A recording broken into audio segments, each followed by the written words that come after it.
เรื่องราวของประเทศลาวมีความซับซ้อนหลายกว่าที่ทุกคนรู้สถานที่ไกลตัวของเฮาล้วนแต่มีเรื่องราวมาแต่อดีตและมื้อนี้ขอจะพาทุกคนมารับชมเรื่องราวตำนานจากภาคใต้ประเทศลาวซึ่งเรื่องที่จะเล่านี่แม่นมาจากผลโหวตของคลิปก่อนโดยจะแม่นคนนครจำปาสักโหวตเป็นส่วนหลายและก่อนที่จะเข้าคลิปอยากให้ทุกคนช่วยกดติดตามช่อง YouTube หน่อยๆของข่อยแหน่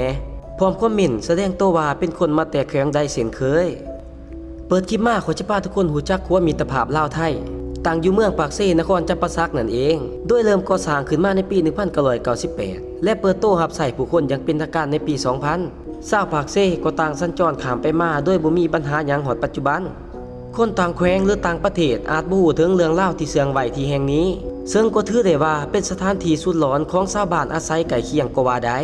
โดยวันดีคืนหายมักจะมีคนมาที่ครัวเพื่อปิดทุกข์ตนเอง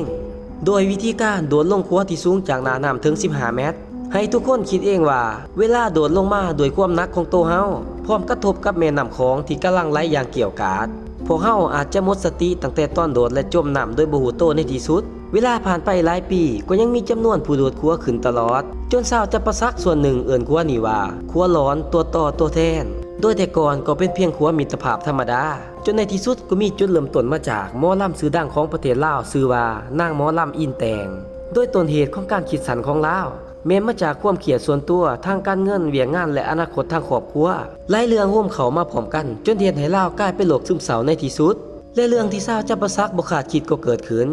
ย้อนกลับไปวันที่19 กันยายนปี 2022เราได้ขี่รถจักรมาจอดไว้อยู่ขัวและกระโดดลงน้ำทันทีซึ่งลาวก็ได้เขียนจดหมายอำลาทุกคนไว้ก่อนแล้วเป็นอย่างดีเหตุการณ์ในครั้งนี้ได้สร้างความเสียใจให้ชาวลาวแดนใต้เป็นอย่างนักเพราะพวกเขาต่างมักหับพังเสียงล่ำเสียงห่วงของหมอลำคนนี้ถึงเวลาจะผ่านไปโดนสำใดผู้คนก็ยังจดจำและห่วงไว้อาลัยกันทุกปีและนี่ก็คือจุดเริ่มต้นของสื่อขัวที่เอิ่นมาเวลาผ่านไปก็เริ่มมีผู้คนมาโดดขัวกิดสันตลอดชาวบ้านชาวเมืองที่ผ่านไปมากลางคืนต่างเว้าว่ามีบรรยากาศที่ส่วนคนลุกและมีความคิดอยากโดดลงไป